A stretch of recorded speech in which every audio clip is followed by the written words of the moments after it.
Então, vamos iniciar, né?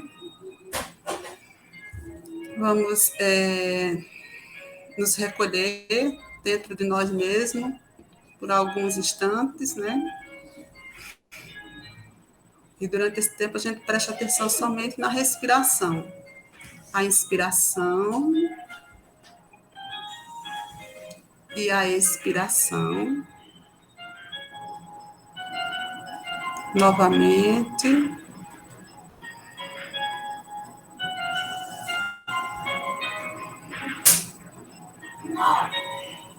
Mais uma vez. Inspira. Expira. Vamos pedir aos anjos de luz que nos ilumine durante essa nossa reunião, que traga ensinamentos, que possam melhorar o nosso conhecimento, tocar em nosso coração e chegar até os nossos atos, para a melhoria do mundo, né? Vamos retornando calmamente. E a palavra está com o Marlon, que é o palestrante de hoje. Bom, eu só queria falar uma coisa rápida, né? Que tem um pessoal que acompanha pelo YouTube, e que daí, se você gosta desse tipo de conteúdo, é bom você se inscrever no canal, ou então interagir com a gente nas outras redes sociais, né? No Instagram ou Facebook, comentar ou complementar alguma coisa. Porque semanalmente vai ter conteúdo aqui no canal no YouTube. Não pode fazer barulho. Bom, eu queria começar trazendo uma pesquisa que eu fiz, né, a respeito do que estava acontecendo na época em que surgiu basicamente a teosofia, né? Quais eram as correntes filosóficas que estavam acontecendo e quais que eram os pensamentos que estavam rondando, né? E daí o que estava acontecendo naquela época era basicamente o neoplatonismo, que foi a última corrente filosófica, né, que aconteceu ali por volta do século 3 ou 4. E a gente vai ter o Amânio Sacas, né, que foi um dos grandes principais na obra da teosofia. E daí Amânio Sacas também ele vai fundar a escola de Alexandria. Só levantem a mão aí se estão me ouvindo bem, que para mim aqui não está fazendo barulho algum, certo? E daí, né, o que seria o neoplatonismo? O neoplatonismo ele seria basicamente as ideias de Platão, com alguns acréscimos, né? E a gente teria então o destaque no Uno, né? Que o Amânio Sacas ele iria trazer, mas quem iria, vamos dizer, decorrer com isso seria o discípulo dele, né, Plotino, que viria com o monismo. Perdão.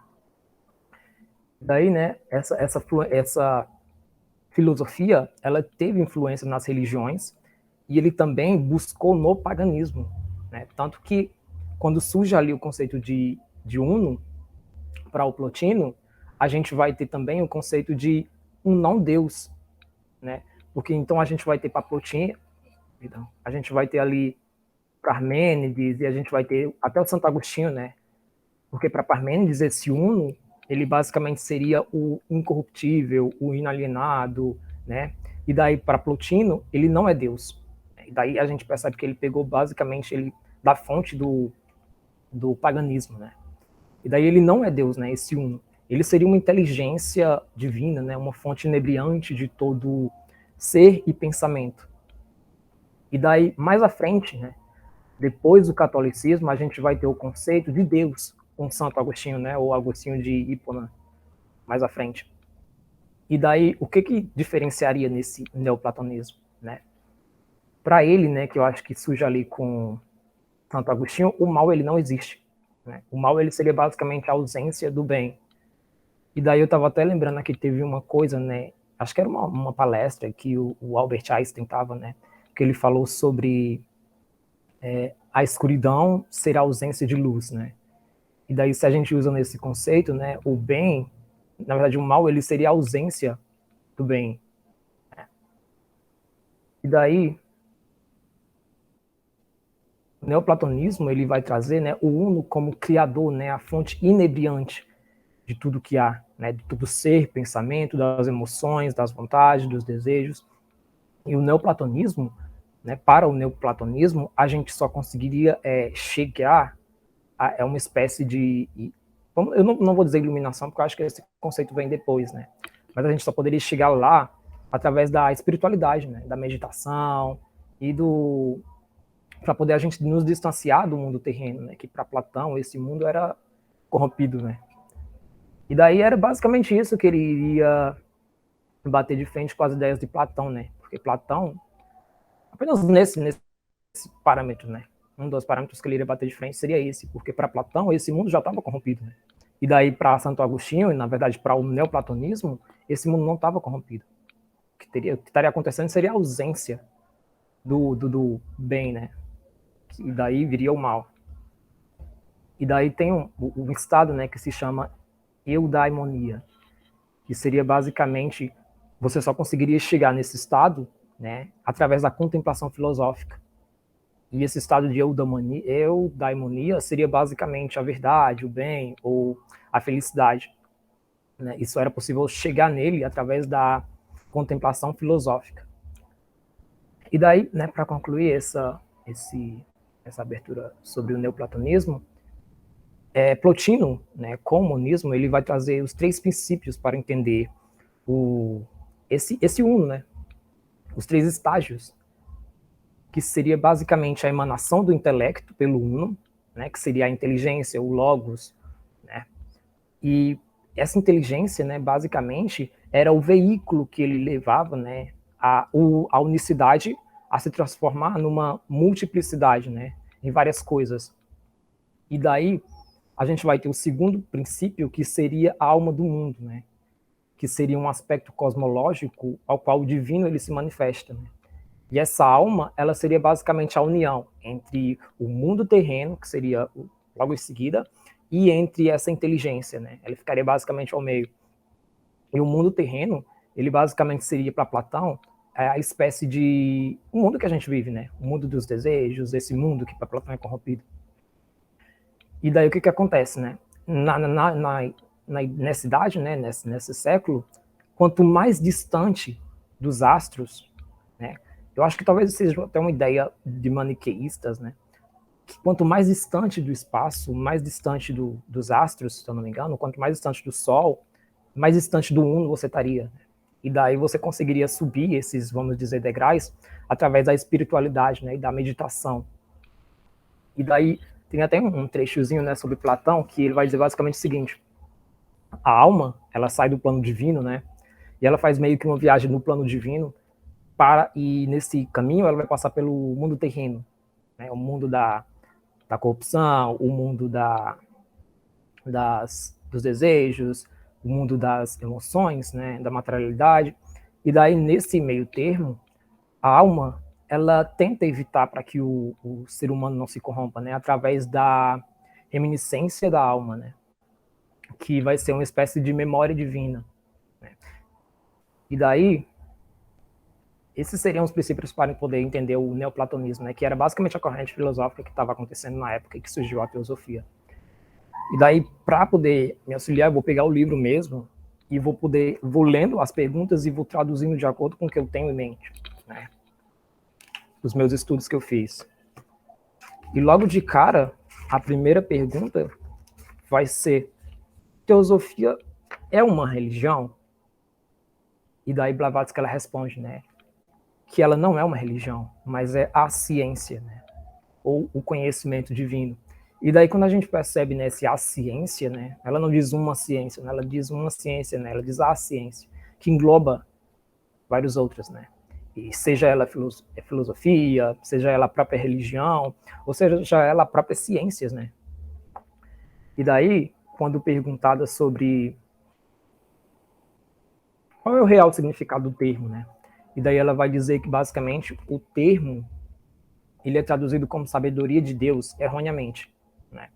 Porque ela não coloca ali esse Deus, né? Porque Deus, pelo menos na teosofia, seria uma divindade suprema, né? Algo que estaria acima e que qualquer nomenclatura poderia limitar ou até fazer certa, talvez, injúria, né? ao termo. E daí ela vai complementar, né, que teosofia seria basicamente a sabedoria dos deuses, né? E essa pluralidade a gente percebe no vocábulo teosófico, né, que essa pluralidade de deuses, ele não estava falando de seres de outro, né? Ela estava falando basicamente de seres que estavam acima de nós, em uma espécie de evolução espiritual, né, além da nossa, né? E foram esses deuses, né, que nos instruíram, e foram eles que deram esses conhecimentos para que a gente pudesse ter noção, né, da teosofia. E daí a gente percebe que, eu estava até lembrando aqui de uma coisa, né, que é lá nos Sumérios, os mitos sumérios, eles têm uma passagem, né, que eles basicamente falam que os deuses que instruíram eles, né, que os ensinaram a plantar, arar, colher e até mesmo trabalho, teriam sido os deuses, mas não os deuses dele, né, teriam sido outros deuses, né. E daí esses deuses, eles poderiam muito bem ser essas divindades, né, esses seres mais evoluídos que a gente, né, mais evoluídos que a forma humana. E daí, a próxima pergunta seria, qual é a origem do nome? E daí, Blavatsky, ela responde, né, ou Teósofo responde, que seria basicamente, ele teria sido introduzido por Amônio Sacas e seus discípulos, né, e vale lembrar que naquela época, Alexandria, ela não era só um centro, né, perdão, ele não era apenas uma biblioteca, perdão pelo erro, ele não era apenas uma biblioteca, né? A Alexandria, ela era um centro, né, científico, onde existia até laboratórios, observatórios espaciais, né, naquela época. E daí Amônio Sacas, ele tinha fundado a escola, né, de Alexandria. E daí, talvez que assim surgiu, né, a teosofia, porque lá no centro, nesse centro de Alexandria, a gente vai notar que eles possuíam uma espécie de, no inglês a gente chama exchange, né, que é basicamente um compartilhamento de cultura, de linguagem e de conhecimento, né. E daí vários povos do mundo, né, iam para lá e havia essa troca, né, de conhecimento e cultura. E talvez daí tenha surgido, né, essa teosofia, né. Porque a teosofia, basicamente, ela é um aglomerado de conhecimento, né. Ela é um aglomerado de conhecimentos, né, de várias outras culturas. Se quiser comentar, pode só levantar a mão. E daí, mais à frente, a gente vai ter a quarta pergunta, que seria basicamente, qual seria o objetivo, né, desse sistema? E daí ela vai falar, né, que seria inculcar ou fazer questionar grandes verdades para aqueles que amam a verdade. Né? E daí parece até, eu não sei se isso tem a ver, mas eu achei tão ironia esse amam a verdade, entre aspas, porque parece que, sabe assim, tem a ver com dogmas, ou sendo a teosofia, né, a gente conhece a teosofia como uma fonte de conhecimento, e daí ela usa esse amam a verdade, entre aspas, para mim eu achei, ou talvez seja um pouco viagem, não sei, né? E daí ela continua, né? Que daí vem, a gente tem o lema, né, da Sociedade Teosófica, que não há religião superior à verdade, que seria basicamente um dos princípios, né, ao pé da letra. Né? E daí surgem os objetivos da Sociedade Teosófica, né, que se enquadraria basicamente nessa resposta, que seria, né, ali formar um sistema de fraternidade universal da humanidade, sem distinção de raça, credo, sexo, casta, cor e etc. E daí era basicamente esse objetivo, né, que a Sociedade Teosófica tinha como unir todas as religiões em um único parâmetro, né? E daí,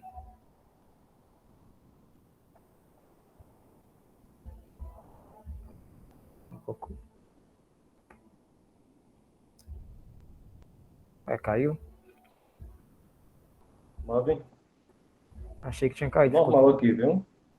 Ficou tudo escuro aqui. E daí, né, a próxima pergunta vai ser basicamente o seguinte: como você pode demonstrar que esse não é um sonho possível? E que todas as religiões do mundo são de fato baseadas na mesma única verdade?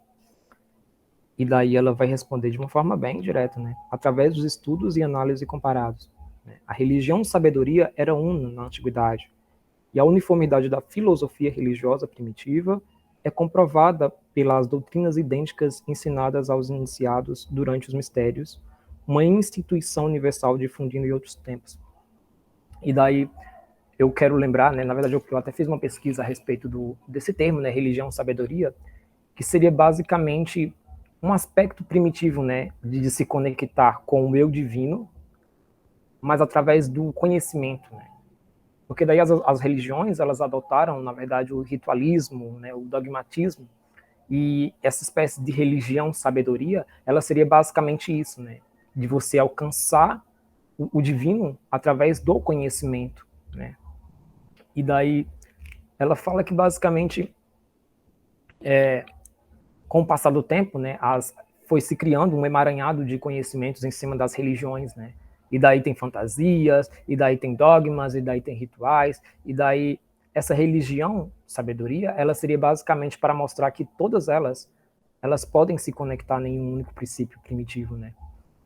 Que desemaranhando todas as religiões, a gente vai encontrar essa sabedoria, né? Que seria ali primitiva e até que viria antes do que as religiões trazem e não teria sido mutada através do tempo, através desses emaranhados de conhecimento, né? E daí,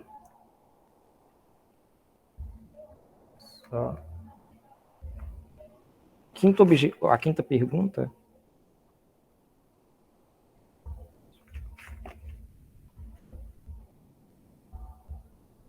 sim, sim. E daí o que acontece, né? A gente percebe que hoje em dia as religiões elas têm essa tendência de exclusão, né? Porque a gente percebe que cada religião ela possui por si essa espécie de verdade parcial, né? E um exemplo disso é o que está acontecendo no Afeganistão e no Talibã, né? Que eles vivem uma espécie de teocracia. E, embora eles sejam islâmicos, ainda acontece essa espécie de subdivisão, né, entre xiitas e sunitas, né, que envolvem até Bin Laden, Al-Qaeda. E não é legal entrar agora porque... Mas daí...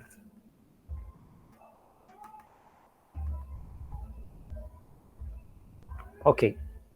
Então, isso teosófico, né, ele cai como uma espécie de rede, né, que engloba e nos convida a poder experimentar por conta própria, né, e não acreditar em algo ditamente. Porque teosofia é basicamente isso, você simplesmente de se distanciar dos dogmas e você tentar se aproximar do que aquilo traz como algo definitivo, né? Algo que você sabe que não é apenas uma mera fantasia, né? Que com o passar do tempo foi se acrescentando nas religiões, né? Uma espécie de mitos ou por aí vai. E daí, como esse livro ele é uma espécie de ping-pong, né? Alguém faz uma pergunta e o teósofo ele responde.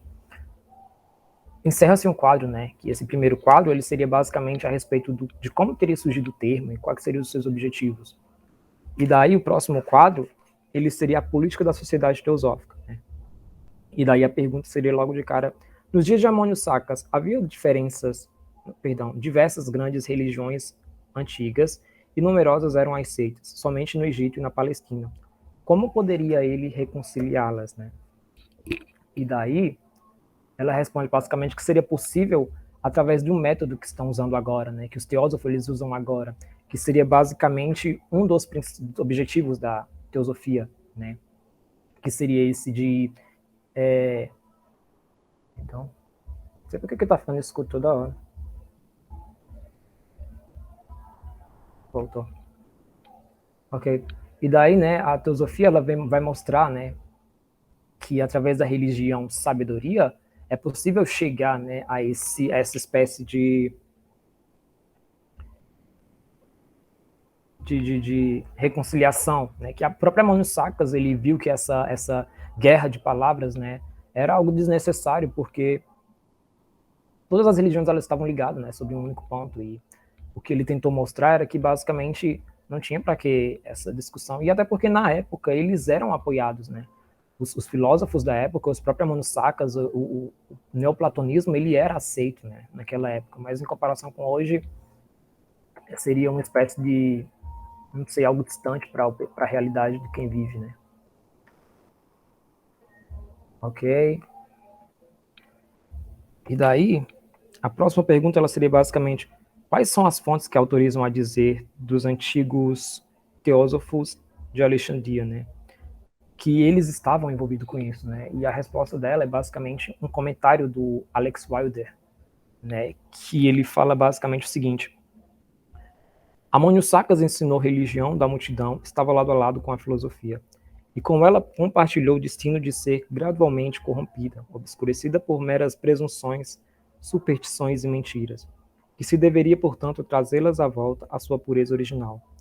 Purgando-a dessa escória, explicando-a sob princípios filosóficos, e que tudo que Cristo tinha em vista, né? E daí ele vai citar Cristo, que era basicamente Cristo, a principal, né, o desígnio de Cristo, ele não era vir para cá e expulsar demônios e fazer milagres, não. Ele basicamente tinha um desígnio de reinstaurar e de restaurar o conhecimento e a sabedoria antiga, né? Ele teria vindo basicamente para isso. Mas daí a gente percebe que acabou acontecendo no fim das contas, né? Acabou acontecendo uma espécie de, enfim. Ok. E daí a próxima pergunta seria: Amânio Sacca era encorajado e apoiado pela igreja porque, apesar de suas heresias, ensinava o cristianismo e era cristão. E basicamente o Amânio Sacas ele nasceu cristão, né? Mas ele não aceitava o cristianismo provindo da igreja. O que ele fazia era basicamente ele tentava ir nos conhecimentos de Cristo, mas nos conhecimentos que eram esotéricos, né?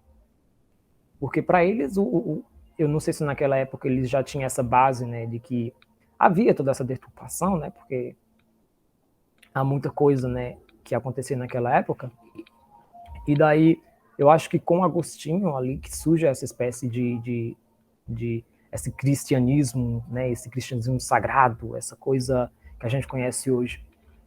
Sendo que o que Amânio Sacas fazia era basicamente tentar restaurar, né, essa espécie de conhecimento para que não se pudesse cair nos dogmas. E daí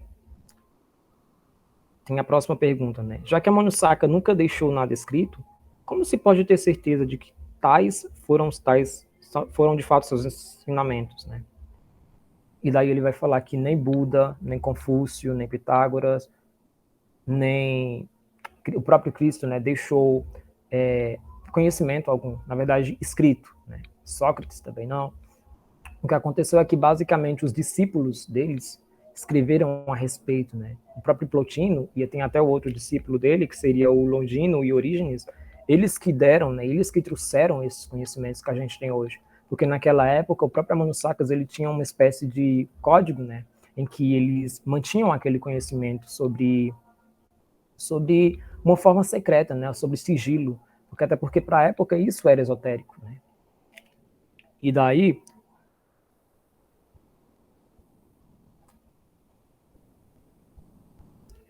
a próxima pergunta seria: como esses últimos princípios chegaram aos nossos dias?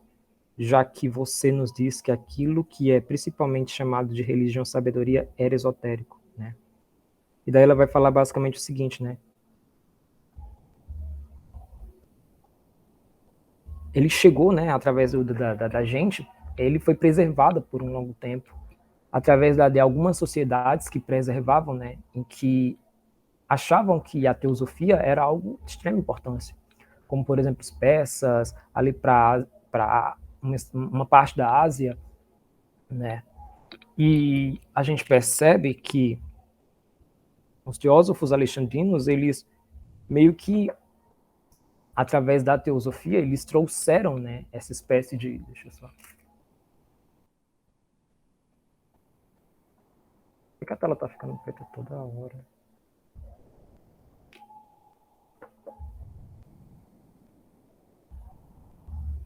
Pessoal, vocês estão me ouvindo?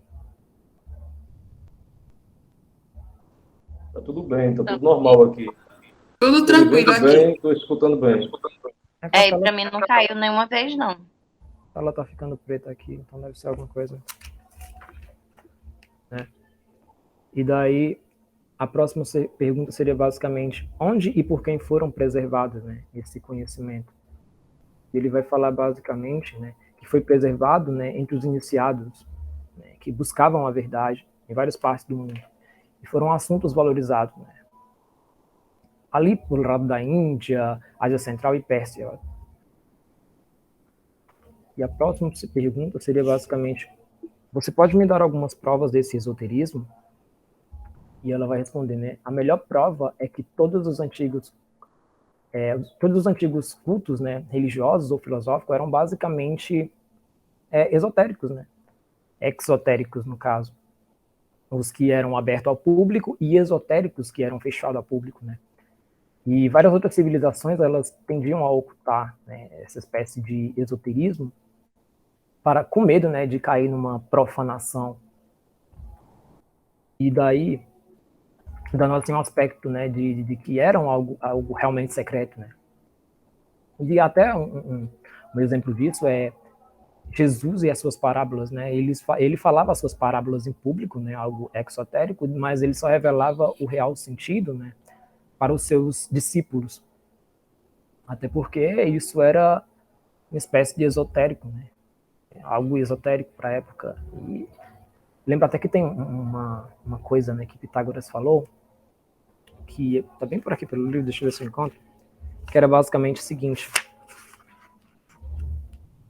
né, você não alimenta os seus ovinos, né, com conhecimento sobre botânica, né, você vai alimentar com capim, né, o pasto, que às vezes a gente olha para o céu, né, e vê que o céu é azul, mas a gente nem percebe que por trás desse azul, né, o azul é algo parcial, né, e daí por trás desse azul a gente tem vários aspectos de luzes, né, para que se forme o azul em si.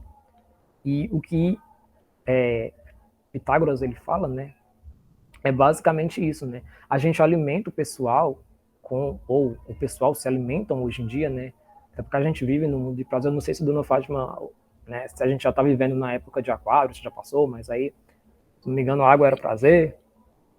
E daí, como a gente vive nesse mundo de prazer agora, né, o conhecimento ele está meio que sendo deixado de lado. E daí é mais fácil você cair numa ilusão, né, porque é mais fácil de você acreditar naquilo do que você realmente ir buscar, né, que é o que a teosofia faz. Ela basicamente traz o conhecimento, uma verdade assim, que você decide se você está pronto ou não, sabe? Na verdade, pronto ou não você não vai estar, mas você vai ter que aceitar de alguma forma, né? Porque esse é um dos princípios da teosofia, né? Trazer essa verdade, né, para a gente, que estaria, né, como diz o objetivo, acima da religião. Marvin, Oi. seria interessante se tu não movesse muito a tua tela, porque tu faz com que a tua câmera termine tremendo muito. Deixa a Perdão. tua tela sem você ficar posicionando, sem ficar pegando. Pronto. Certo. Cada vez que você pega, você move a câmera. Mas tá ótimo, pode... Desculpa aí, pessoal. Ok, né? A 13ª pergunta, deixa eu só me embasar aqui, seria basicamente: pode-se alcançar a sabedoria secreta simplesmente por estudo? Né? E daí ela vai dizer basicamente que a nossa mente ela é infinita para conceder o infinito, né? E daí a gente vai ter essa espécie de, mais à frente, né, que Plotino ele vai trazer que a mente, em alguns estados de êxtase, né, que é muito difícil de se poder entrar nesses estados de êxtase, ela meio que tem uma espécie de liberação, né, de libertação da nossa mente infinita, né, e ela consegue entrar em contato com o eu divino. E eu até estava comentando com o Evandro uma coisa, né, tem um escritor que a gente gosta, né, o Aldous Huxley, escritor do Admirável Mundo Novo, que ele gostava de usar entorpecentes, né, e drogas para poder escrever. Eu não sei se isso é considerado uma técnica legal, né, de você ter essa espécie de conhecimento, mas de uma forma, né, que não é tão legível. E daí tem até aquele filme, né, Nonato, o Lucy, que eu comentei contigo e com Evandro, que seria basicamente ali, com o passar do tempo, uma especulação, óbvio, né, de que o que a gente poderia fazer se a gente alcançasse 100% da nossa mente, né, do nosso cérebro, se a gente pudesse usar. A gente só consegue usar 9 ou 10%, né, o que a ciência diz. E daí, é incrível, né, como a Lucy, ela consegue se transformar onipresente, né, no final, ela consegue passar todas as eras, ela consegue viver em todos os períodos, ela consegue, inclusive, ir, né, lá no ancestral mais comum dela, que seria a própria Lucy, né, o Australopithecus, né, uma espécie de primata, e ela consegue depois passar todas as eras, né, como se fosse algo muito rápido na velocidade da luz, e ela consegue mudar a própria genética dela, e no fim de tudo, né, ela consegue entregar um pendrive com os conhecimentos dela, e ela se transforma literalmente em onipresente, ela está em todos os lugares. Isso seria basicamente só uma especulação do que a gente poderia fazer se a gente conseguisse alcançar 100% do nosso cérebro, né? E daí o Plotino ele vai dizer basicamente isso. Pode falar. Só em relação a esse filme que você falou, para relembrar que... Relembrar não, só para falar que quando a gente fala de iluminação, a nossa mente remonta sempre à iluminação súbita. E alguns escritos do Buda e outros monges de lá para cá, muitos deles muito sábios, falam que isso é um mito. Não existe iluminação súbita. O que se chama no Zen de Satori é mais um insight. O que outras escolas de budismo chamam de Nirvana, na verdade é uma espécie de gradação. Você vai elevando a sua mente, tal qual o filme traz essa mensagem, de usar 10% do cérebro, depois passa a usar 15%, passa a usar 20%, passa a usar 30%, até que você tenha uma realização. Né? Mas a iluminação súbita, ela é um mito. É só isso, Marvel. Valeu. Certo. E daí a próxima pergunta, ela seria basicamente o que eu acabei de falar, né? Como que era possível explicar esse estado de êxtase que você poderia alcançar através da mente, né? E desse destravar da mente. E daí Plotino ele vai dizer, né, que seria basicamente essa espécie de destrava da mente e fazendo que assim que a gente pudesse entrar em contato com o infinito, né? E essa condição ela seria mais elevada, né? Até comparada com o samadhi que os yogis eles praticam. É uma espécie de abstinência de comida e bebida, auxiliado obviamente com um esforço mental, né, de purificação, né? E daí eu estava até vendo no YouTube, né, tem um Sadhguru, né, que ele comenta que existe até alimentos que são indicados para quem está nesse processo de samadhi, né? Eu não sei se o samadhi é basicamente o ponto em que ele se chega ou é o decorrer desse estado, né? Que seria para poder se alcançar, ou se é o alcançado, né? Mas aí ele fala que tem alguns alimentos que podem ajudar, né? Durante essas pausas que você tem, eu não lembro se, acho que cúrcuma ou umas espécies, uma semente verde, né? Que eles usam para poder aprimorar. E daí, tem até um comentário aqui que eu queria ler, que é basicamente o seguinte, que seria do Alex Wilder, né, o escritor do Neoplatonismo e Alquimia, que ele vai dizer basicamente, a alma é a câmara na qual os fatos e eventos futuros, passados e presentes estão igualmente fixados e a mente torna-se consciente deles. Para além do nosso mundo limitado do dia a dia, tudo é como só um dia ou estado. O passado, futuro é compreendido no presente, né? E ele fala que a morte seria, na verdade, o último êxtase aqui na Terra. E daí a gente percebe uma coisa, né, que eu não sei se tem a ver, mas lá acho que Daniel, né, que ele fala sobre, eu não sei se tem a ver com esse êxtase, né, mas Daniel ele fala a respeito do tempo, né, a respeito de com Deus passaria um tempo e dois, né, e tem também a teoria de Einstein, né, que fala a respeito da matéria e da energia que vai. Ele fala basicamente o seguinte, né, que se a gente conseguisse diminuir a velocidade da luz, né, se a gente pudesse diminuir a luz, na verdade, ela se transformaria em matéria. E eu errei que é sobre energia. Se a gente diminui a energia, a gente transforma em matéria, né? Porque matéria nada mais é do que uma espécie de energia em câmera lenta. E daí, até uma teoria recente que surgiu agora, que é como se na velocidade da luz tudo tivesse acontecendo agora, sabe? É como se agora mesmo, sei lá, estivessem acontecendo a Revolução Francesa, ou estivesse acontecendo acontecimentos históricos, porque na velocidade da luz não há tempo, né? O tempo, ele supera o estado. Estou um pouco nervoso, pessoal, então às vezes eu estou... E daí a próxima pergunta seria basicamente o seguinte: então teosofia não é, como alguns sustentam, um esquema recém-esboçado? E Blavatsky ela vai dizer que a teosofia ela seria mais antiga que a própria Terra, né? Tanto quanto a própria Terra. A próxima pergunta ela seria: as causas foram vocês apresentaram provas de que tal segredo existiu, mas qual foi a real causa dele? E ela vai dizer basicamente o seguinte, né? Ela cita 2 exemplos, né? Que um desses motivos seria basicamente que o homem ele não está pronto para absorver esse conhecimento, né? Que seria basicamente dar pérola aos porcos ou dar uma arma à criança, né? E é preciso estar preparado para que se possa receber esse conhecimento.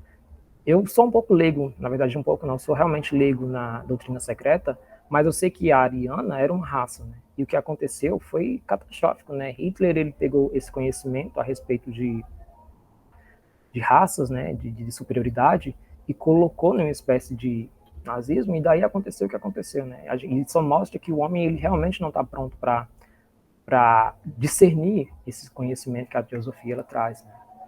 E o outro motivo seria basicamente eles tinham medo de que se caísse na profanação, né? E daí tem um comentário muito interessante aqui que complementa o que eu acabei de falar, que é basicamente o seguinte: foi esta última a responsável pela perversão das verdades e símbolos mais sublimes, e pela gradual transformação da espiritualidade, né, em imagens antropomórficas, concretas e grosseiras. Em outras palavras, pela idolatria e pelo rebaixamento da ideia de deidade. E foi basicamente o que a gente percebe, né, que Hitler fez, pegou a suástica, que era um símbolo de conhecimento, e pegou e transformou em uma espécie de algo vã, né, como o símbolo do próprio nazismo. E era esse o segundo motivo, né? Eles tinham medo de que se caísse na profanação. E realmente cairia. O homem ele não está pronto para ter esse conhecimento, né? Ele basicamente iria querer agradar todo mundo, ele iria basicamente querer viver de prazer 24 horas por dia. Ele basicamente iria querer gratificar todo mundo, né? Com desejos e com vontades e... né? E isso só mostra que a gente realmente não está pronto para esse conhecimento. E o que eu acho até interessante, né, que quando a gente começa a estudar teosofia, eu basicamente tive que deixar aí, assim, muita coisa, porque a gente é tão apegado ali com a religião, a gente é tão apegado com as crenças, né, que a gente de berço recebe, que quando a gente consegue entender o que a teosofia traz, a gente se vê em uma situação assim, sabe, de pernas pro ar, literalmente, sabe, como se alguém tivesse sacudido um tapete e a gente tivesse ao léu, sabe. Pelo menos isso aconteceu comigo, né. Quando eu comecei realmente, de fato, a estudar teosofia, eu percebi que teosofia é algo que ela não exclui as religiões. Ela vem como uma espécie para complementar e para trazer o que as religiões elas deturparam com o passar do tempo, né? Tanto que para mim assim foi uma espécie de choque quando eu vi assim princípios que eu admirava, né, que eu achava que eram corretos, né, como se tivesse sido um sacode mesmo, alguém tivesse me sacudido e eu, sabe, a gente luta tanto assim a respeito de ideia, né, de que Deus, esse é o melhor, aquele é melhor, esse é melhor, aquele é melhor, e o que a Mano Sakas fez foi basicamente tentar mostrar que existia um caminho em que todas as religiões elas, e filosofias e seitas elas poderiam mandar sobre o mesmo parâmetro, né, e que não precisaria ser de fato uma guerra, né, e exclusão e confusões, até porque a religião, eu lembro até de uma coisa que me falaram, né, que mesmo com uma intenção ruim, a gente chega a uma causa boa. E a religião, ela tem uma causa boa, mas, na verdade, o homem, né, transforma e manipula e faz com que a religião, né, se transforme em algo que seja negativo até, né. Eu já até citei o espécie que está acontecendo aí no Afeganistão e no Talibã, mas seria até uma espécie de especificação que eu acho que não seria muito legal ter feito, né? E a próxima pergunta vai ser basicamente o seguinte, né? Vocês com frequência são considerados budistas esotéricos. Vocês são, então, seguidores de Gautama Buda? E daí ela vai explicar, que é uma coisa até engraçada, né, de se explicar, que quando teve um escritor, né, que se chama, deixa eu só encontrar aqui o bendito, Sir Sinnett, né, que escreveu um livro chamado Esoteric Buddhism, né, budismo esotérico, ele, ao invés de colocar budismo com apenas um D, ele colocou com 2 Ds. Né? E com 2 D tem a ver com Buda, né? Tem a ver com Buda, né? Com a filosofia de Buda. E com um D tem a ver com Bodhi, né? Que seria sabedoria. E basicamente, budismo com 2D, ele significa, né, o iluminado, né? E daí budismo, né? E o Bodhi seria uma espécie de iluminado através do conhecimento, né?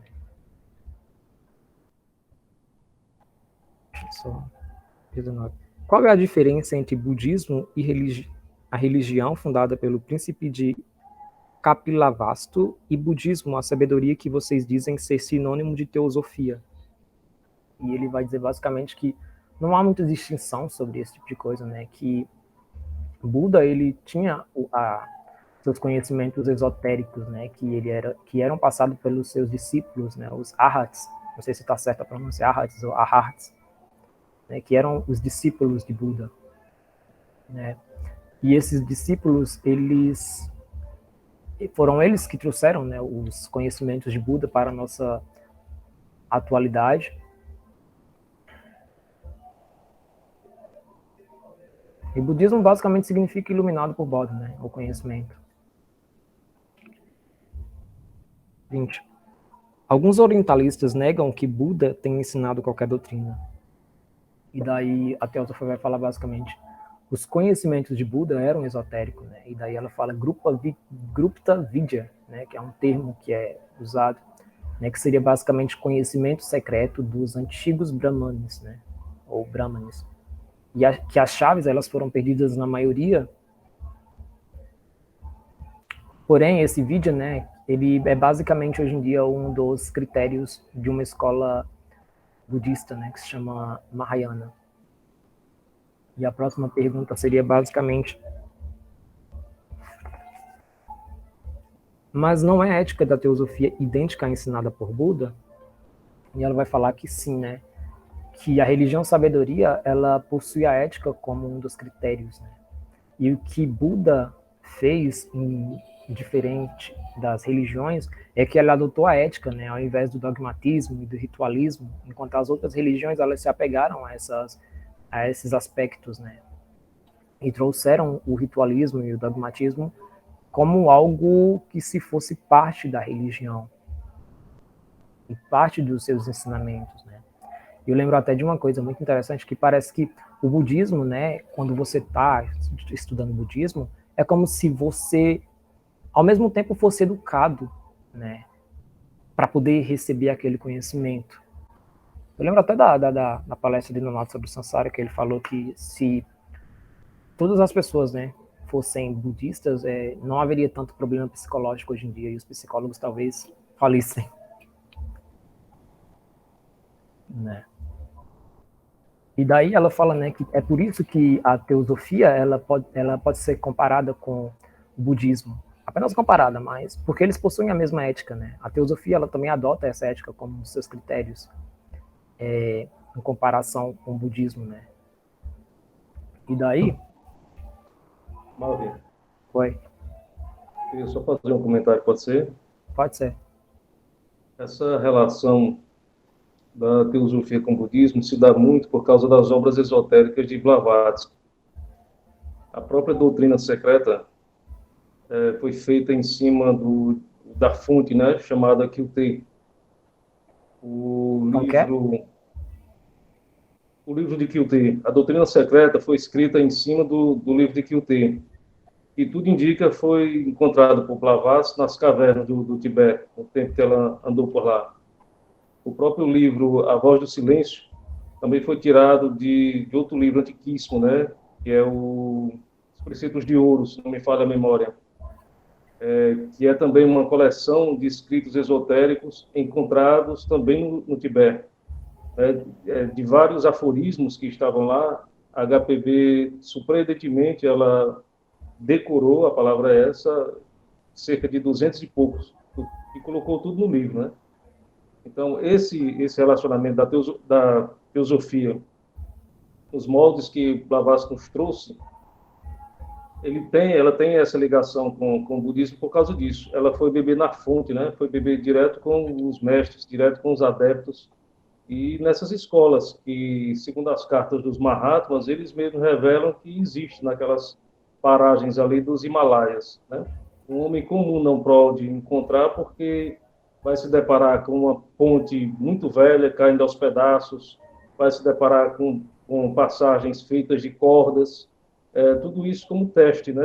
Um teste interno para provar o medo, para provar a ousadia do discípulo. É quase impossível alguém encontrar essas cavernas. Mas Blavatsky encontrou com a ajuda dos mestres dela e trouxe esse conhecimento. Por isso essa relação com o budismo. Inclusive, o próprio livro A Voz do Silêncio, se não me falha a memória, a apresentação é do nosso Dalai Lama, o 14º. Essa é a edição que a gente tem presente, né? Que inclusive é vendida nas livrarias da ST. Basicamente, né, a gente percebe que isso só mostra que a religião sabedoria ela teria como esse discernimento, né, entre as religiões para mostrar o ponto específico em que elas, né, se tocam. Daí o budismo comparado com a religião, com a própria teosofia, né? Alguém abriu? Marco. Oi. Temos 10 minutos só. Tá, eu vou só encerrar rapidamente com a última pergunta que eu marquei para falar sobre, e a gente começa a finalizar, tá? Tá. A última pergunta seria basicamente o seguinte, né? Existem grandes diferenças entre o budismo e a teosofia, né? E daí, ele vai dizer basicamente que não e sim ao mesmo tempo, porque o budismo, né, ele adotou essa ética como uma espécie de eu nem sei se eu posso falar doutrina, né, mas como parte dos seus ensinamentos, enquanto houve uma certa divisão, né, a respeito do budismo do sul e o budismo do norte, né, que o budismo do sul ele era basicamente mais ortodoxo, né, e ele gostava de ir mais ao pé da igreja, né, existe uma igreja budista, né, e enquanto do norte ele ia mais a respeito das escolas budistas, né, que essas escolas elas foram construídas após a morte do mestre, né, por esses iniciados, os arhats, né. E daí a gente percebe que o do sul ele acabou caindo para essa certa ortodoxia, né, e até ele nega alguns conceitos, né, de que não existe uma divindade suprema, entre outros, né. E daí até ela conclui, né, teosofia não é budismo. E, pessoal, eu vou falar uma coisa, né, que está falando sobre platonismo mesmo. Platão realmente agora faz ideia do que vai acontecer, né? Porque a gente realmente se planeja e a gente faz estudo e a gente acha que vai dar tudo certo na ideia, né? No mundo das ideias, né? Vai dar tudo perfeito e vai tudo acontecer da forma que a gente pretende. E daí a gente percebe que na ação, né? Na prática, nem é do mesmo jeito, né? Às vezes a gente eu, né? Fiz todo esse estudo, né? Pesquisei e até fiz certos slides para que eu pudesse ler e usar de mapa mental no decorrer da apresentação, mas aí a gente percebe que às vezes a gente acaba se atrapalhando, às vezes a gente acaba correndo, né? Talvez Platão estava certo, né? Ou não. Mas a gente está todo mundo aqui para aprender, né? Quanto mais a gente aprende, mais a gente percebe que não sabe de nada. É isso, né? É isso que a teosofia traz também para mostrar. Bom, gente, excelente, Marco. Aliás, eu queria só colocar um ponto sobre esse livro. A Chave para a Teosofia, exatamente. A Chave para a Teosofia foi o primeiro livro que eu li, eu acho que o primeiro livro que todos os membros leram. Ele é uma porta de abertura para quem quer entrar na sociedade teosófica, não porque seja uma literatura obrigatória, mas porque ele realmente, devido a ele estar configurado em perguntas e respostas, ele tira muitas dúvidas. E para você ter uma ideia, a nossa primeira apostila de membros, ela é baseada justamente nesse livro, entre outros, né, entre as cartas dos Mahatmas, Doutrina Secreta, mas principalmente nesse livro. Só para você ter uma ideia da importância dele. É uma forma bem... Muito bom. Complementação aqui, a pesquisa de Marlin, né, a apresentação dele, do que tem na doutrina secreta a respeito desse ensinamento, essa sabedoria una, né? Quando o Blavatsky diz ali, que você falou, que ela fala a respeito de conhecimento, de... Religião, sabedoria? Não, você falou, amam a verdade, né? Você achou que era uma espécie de dogma. É porque a verdade, ela é única, ela só existe uma. Ela é única, é a sabedoria una, né? Então, como foi que essa sabedoria una, ela chegou ao mundo? E aí ela diz na doutrina secreta, né? Que foram os devas da primeira e da segunda raça, quer dizer, deuses, né? Da primeira e segunda raça, que ensinaram aos manushis da terceira raça. Os manushis são os budas, aqueles manasas putras, os filhos da mente, né? Da terceira raça. Esses sábios ensinaram aos atlantes e toltecas, que são os ancestrais da quarta raça, né? Eram iniciados daquela quarta raça, e esses passaram essa sabedoria para os filhos da luz na Ásia Central, no início da nossa quinta raça ariana. Então, ela conta uma história bem documentada de como essa sabedoria chegou até nós, né? Foi passada de iniciado para iniciado, para aquela linguagem cesa. Eu estou me esticando, estou com medo de cortar. 5 minutos, tá bom. Na linguagem Senza, né, que todos os iniciados de todo o globo entendiam aquela linguagem, certo? Então, é uma coisa que é bem documentada, como ela documentou, como que passou de raça para raça e de nação para nação, né? E ela diz também, ela ainda traz a origem esotérica autêntica dessas tradições. Ela diz que existe esse livro antigo que Nonato falou, que ela encontrou lá nos lambas, nos budistas, né, nas bibliotecas dos budistas, e ela diz que foram compilados, ela encontrou um livro muito antigo, um livro que ela disse que só existe um único em todo o mundo. E desse livro, esse livro está escrito a sabedoria, né, a antiga, a sabedoria, a religião sabedoria. E desse livro foram compilados dele o livro de Kyuté, que são dos chineses, né, budistas chineses, ou brahmanes, o Sefra Desenutá, é a ciência secreta dos hebreus, né, o Sefer Yetzirah, também dos hebreus, o Shuking, a Bíblia Primitiva da China, volumes sagrados de Thoth e Hermes, do Egito, os Puranas, da Índia, o livro dos números dos caldeus e o Pentateuco do judaísmo. Tudo isso foi copiado desse único livro que ela teve acesso, né? Então, para comprovar aí que a religião é una, né? O que ela quis trazer para nós é essa unidade, né? De todas as religiões, com o nome de teosofia. E a teosofia, a gente pensa que é uma coisa fácil, que a gente pode conseguir, não, ela diz claramente, é uma sabedoria dos deuses. Quando é que nós vamos conseguir essa sabedoria dos deuses? Quando a gente entrar em teurgia. Se a gente não conseguir essa teurgia, a gente não vai conseguir essa sabedoria. Por enquanto, nós estamos no caminho, né? Não sei quantas eras a gente vai... Pronto, eu me estendi demais, mas eu queria fazer essa participação aqui. Foi muito boa a sua palestra, muito interessante, muito produtiva. Eu espero que possa me aprimorar, né? Agora vamos lá concluir. Alguém quer mais falar alguma coisa? Vamos concluir. Denise, você pode fazer a meditação? Liga o microfone.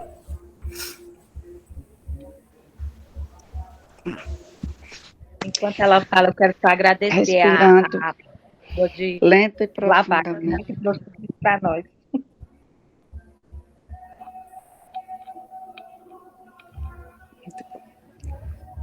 Respirando lenta e profundamente.